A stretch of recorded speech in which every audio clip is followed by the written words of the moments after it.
le président de la République de Tunisie, Kaïd Essebsi.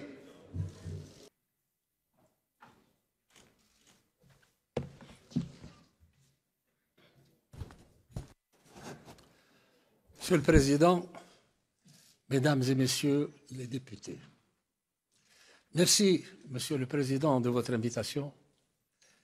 C'est un honneur pour mon pays et c'est un privilège pour moi-même de m'adresser directement aux parlementaires et à travers eux et elles, aux États et au peuple qu'ils représentent.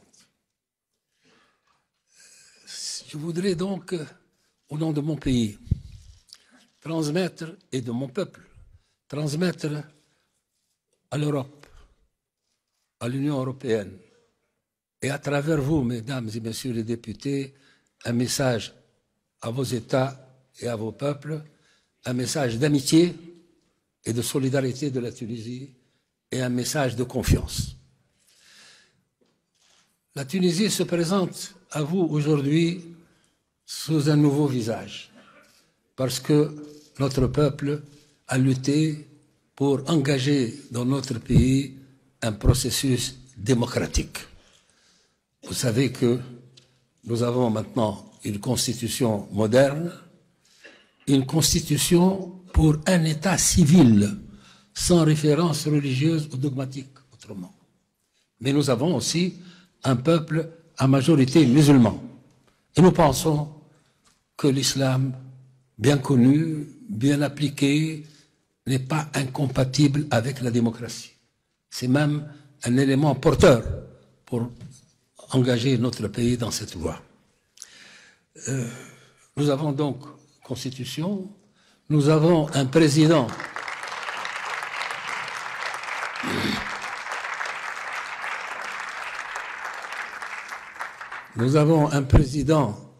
élu au suffrage universel, nous avons un Parlement pluriel avec 16 partis, et c'est la première fois dans notre histoire, depuis 60 ans, et nous avons un gouvernement qui est adoubé par une majorité très importante de notre Parlement.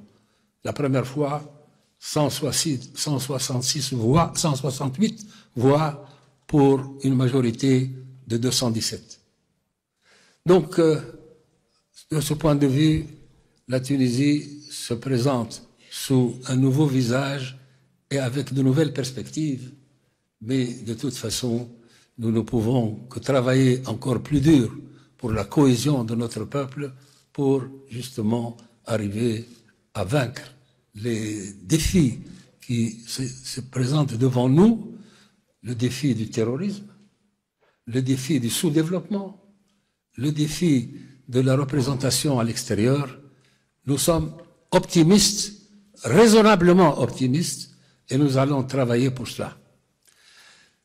Je voudrais donc saisir cette heureuse opportunité pour rendre un hommage sincère au Parlement européen pour son soutien et sa solidarité à l'égard de la Tunisie, et ce, dès les premiers jours qui ont suivi le tournant historique de notre révolution le 14 janvier 2011. Les nombreuses visites et missions de parlementaires européens en Tunisie, ainsi que l'adoption de la résolution sur la Tunisie, dont la dernière en date du 14 septembre 2016, illustre parfaitement cet intérêt marqué du Parlement européen pour la réussite de l'expérience démocratique tunisienne. Ma profonde reconnaissance s'adresse également aux différents groupes politiques ainsi qu'aux membres du Parlement européen qui ont pris part aux missions d'observation des élections de 2011 et 2014 et qui ont été les témoins privilégiés du nouvel apprentissage démocratique en Tunisie. Ma présence parmi vous aujourd'hui témoigne également de ma gratitude envers toutes les institutions de l'Union européenne et des peuples d'Europe que vous représentez ici pour leur engagement sincère aux côtés de la Tunisie et de son processus démocratique. La visite à Bruxelles que j'entreprends aujourd'hui intervient à un moment historique et fortement symbolique pour les relations tuniso-européennes qui célèbre cette année le 40e anniversaire du premier accord de coopération de 1976, couronné par la tenue de rencontres au plus haut niveau entre la Tunisie et l'Union européenne. Monsieur le Président, Mesdames et Messieurs, je viens dans cette enceinte transmettre donc un message d'amitié du peuple tunisien à tous les peuples d'Europe que vous représentez. La Tunisie se trouve à l'extrême nord de l'Afrique, à l'extrême nord de l'Afrique septentrionale, toute proche de l'Europe, qui a toujours considéré le continent européen comme une zone d'ancrage naturel. Cette proximité avec l'Europe a profondément marqué notre histoire. Depuis 3000 ans, le sort de la Tunisie a été de tout temps lié à celui de l'Europe. Nous en avons subi les influences et parfois même les vicissitudes et l'occupation. Mais la Tunisie a toujours su maintenir des liens étroits et harmonieux avec l'Europe et ses peuples et a toujours regardé l'avenir avant le passé. Ces liens doivent constituer le socle sur lequel nous devons bâtir aujourd'hui une relation stratégique encore plus forte entre la Tunisie et l'Europe à la hauteur des défis et des enjeux actuels. La révolution du 14 janvier a ouvert un nouveau chapitre dans l'histoire de la Tunisie. Le peuple tunisien s'est soulevé d'une façon pacifique et spontanée, sans aucun référent idéologique ou religieux, contre l'ordre établi et le despotisme. Ce soulèvement était porté par des jeunes en quête de dignité et de liberté. Il n'aurait pas été possible sans les sacrifices des martyrs qui ont payé de leur vie leur aspiration à la liberté, au respect et de la dignité humaine et à des conditions de vie meilleures. Le peuple tunisien a en effet osé une rupture. Il s'est engagé dans un processus de transition politique et de modernisation qui s'inscrit dans le prolongement du mouvement réformiste initié dès la moitié du XIXe siècle par des précurseurs comme Khaireddine Becha et suivi au XXe siècle avec Mansour Bey, Tahar Haddad, Habib Bourguiba et d'autres. La Tunisie n'a-t-elle pas été le premier pays, sinon un des premiers pays, mais en réalité le premier pays arabe à avoir aboli l'esclavage en 1846 et a promulgué la première constitution politique en terre d'islam en 1861, après le pacte fondamental en 1959, qui était justement une constitution qui garantit la liberté aux êtres humains en Tunisie. C'est une constitution des droits de l'homme, avant son temps pour d'autres pays. Elle fut également première à accorder un statut unique aux femmes, avec la prolongation des causes de statut personnel en 1956, au lendemain de l'indépendance. La place de la femme tunisienne fait figure d'exception aujourd'hui dans le monde arabe et musulman.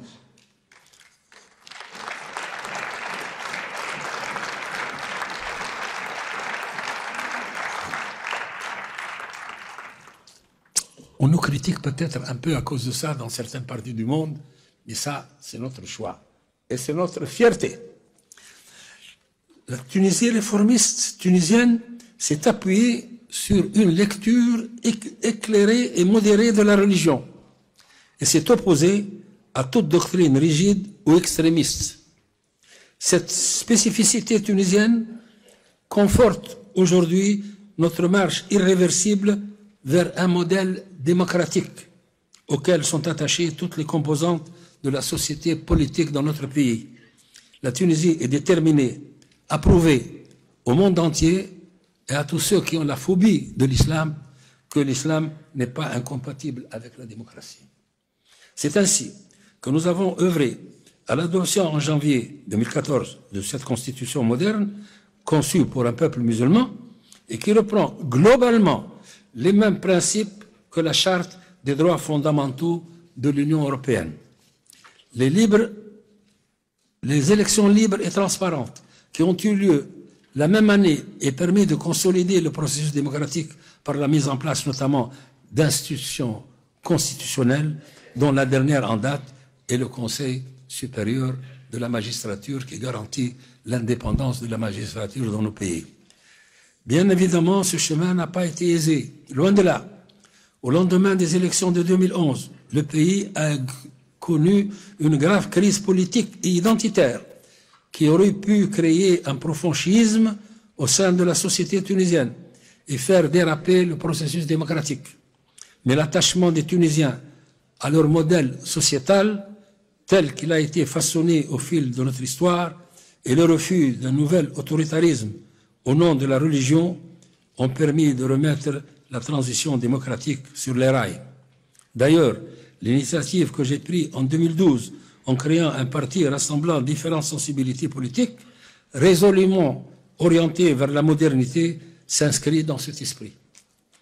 Les divergences et les clivages au sein de la classe politique ont pu être dépassés grâce à une approche tunisienne singulièrement basée sur le dialogue, le compromis et le consensus, ainsi que l'application des forces vives de ce pays comme démarche a été reconnue par la communauté internationale et a valu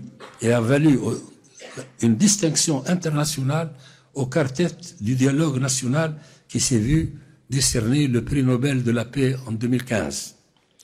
Monsieur le Président, Mesdames et Messieurs, au-delà des avancées enregistrées sur le plan politique en matière de droits de l'homme et de démocratie, la Tunisie doit répondre à des défis socio-économiques et sécuritaires. Comme vous le savez, la Tunisie est le seul pays du voisinage méridional à avoir engagé une profonde transformation politique et économique et à livrer en même temps une lutte implacable contre le terrorisme. La transition démocratique a un coût, et celui-ci se ressent dans les secteurs de l'activité socio-économique.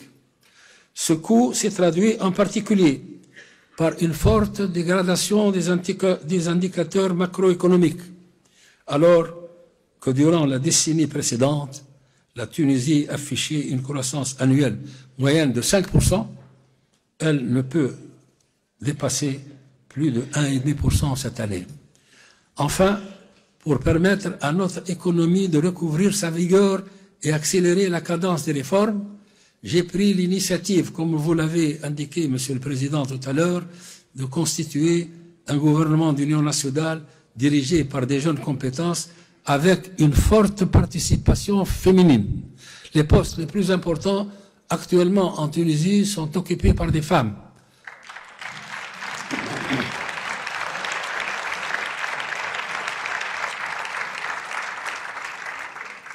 Ce gouvernement soutenu par les principaux partis politiques et organisations nationales s'attelle à mettre en œuvre les grandes réformes indispensables pour bâtir un modèle de croissance durable et inclusif.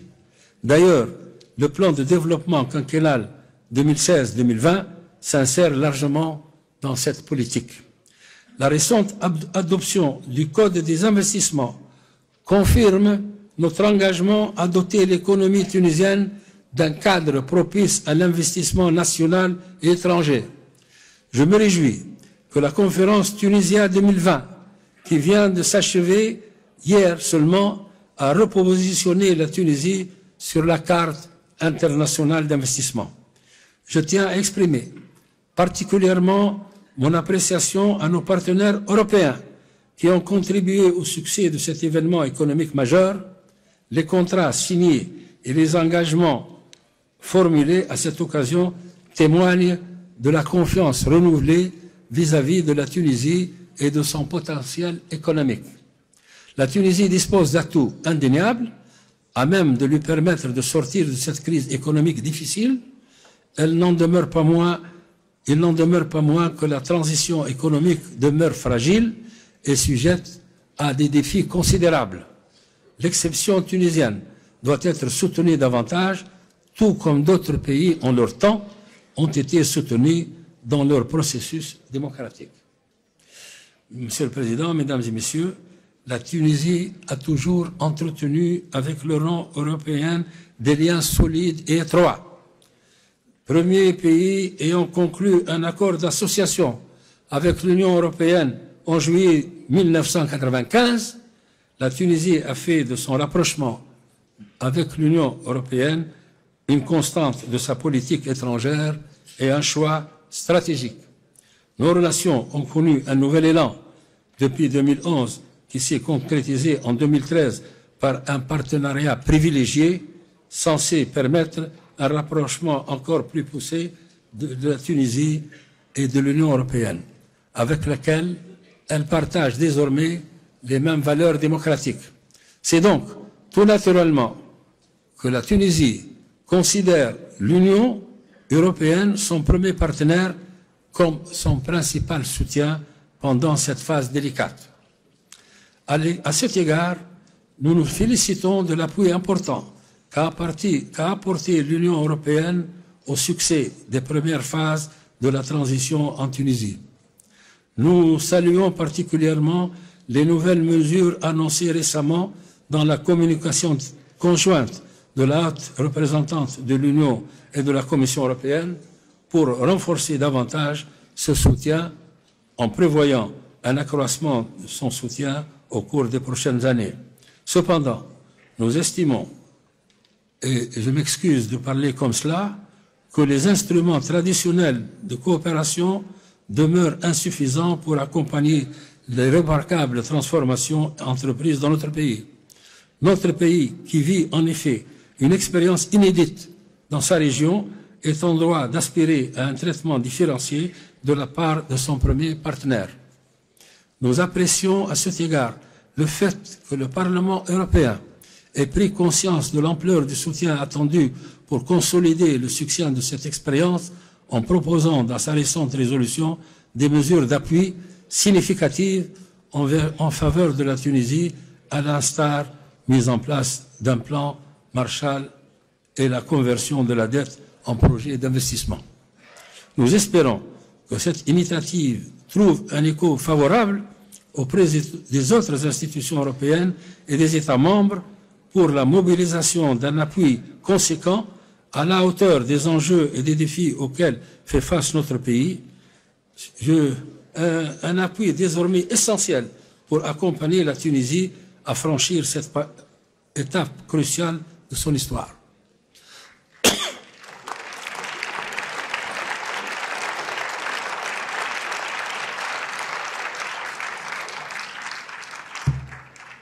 Monsieur le Président, Mesdames et Messieurs, notre région est secouée par des crises importantes traversées par le doute et l'incertitude, où certains sont tentés par le repli en soi, le refus de l'autre et la violence. Les questions sécuritaires et migratoires sont des préoccupations constantes et constituent des enjeux stratégiques qui appellent une intensification du dialogue et une coopération renforcée pour apporter des réponses communes. En Tunisie, nous construisons notre démocratie dans un contexte régional tourmenté en raison de la situation dans un pays voisin, la Libye, et des menaces sécuritaires liées au trafic frontalier d'armes et aux tentatives d'infiltration d'éléments terroristes. La Tunisie est prise pour cible par les terroristes car son modèle démocratique et socio-culturel est à l'antipode de leur vision obscurantiste. Nous sommes déterminés à faire face à ce fléau qui frappe aveuglément sans distinction de race ou de religion. La Tunisie se trouve aux avant-postes de la lutte contre le terrorisme et mérite d'être soutenue pleinement dans ses efforts. Notre réussite dans ce combat ne manquera pas de contribuer également à la sécurité de l'Europe.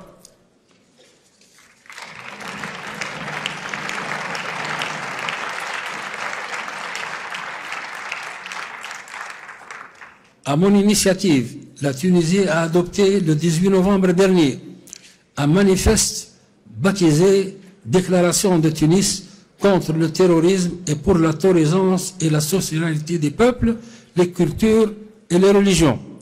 Nous avons annoncé l'adoption de ce texte à l'occasion de l'inauguration au musée du Bardo d'une exposition intitulée « Lieux saints partagés », qui illustre le vécu spirituel méditerranéen commun.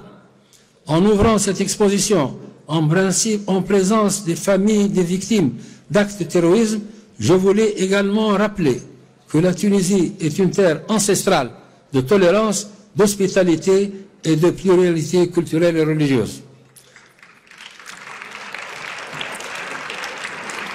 Merci.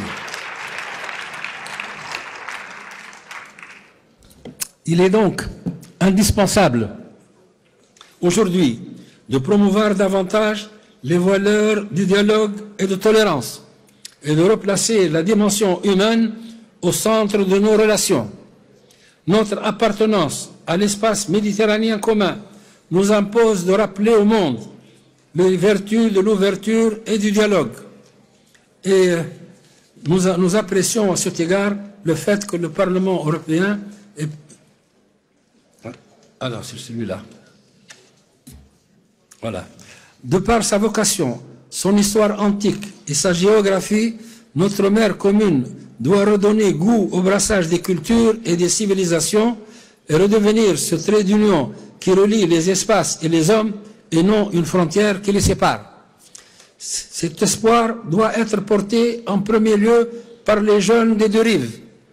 Nous devons ainsi veiller à ce que la jeunesse occupe une place prioritaire dans notre coopération future.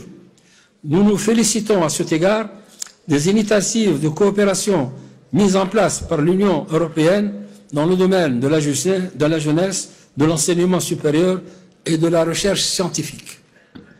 Pour conclure, je voudrais insister sur le fait que nous préférons parler de l'exception tunisienne plutôt que de modèle tunisien. Notre expérience démocratique qui a franchi d'importantes étapes reste malgré tout fragile. Cette expérience a besoin plus que jamais d'un soutien fort de nos partenaires européens, car le succès de la démocratie tunisienne est non seulement dans l'intérêt de la Tunisie, mais également dans l'intérêt de l'Europe. Une Tunisie démocratique, forte et prospère contribuera à stabiliser le voisinage sud de l'Union européenne.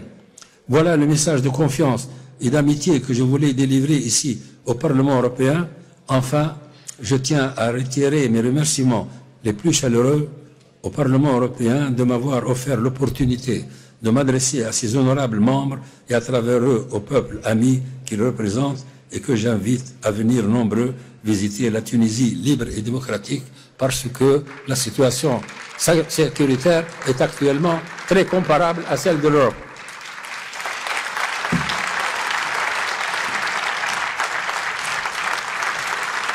Merci beaucoup.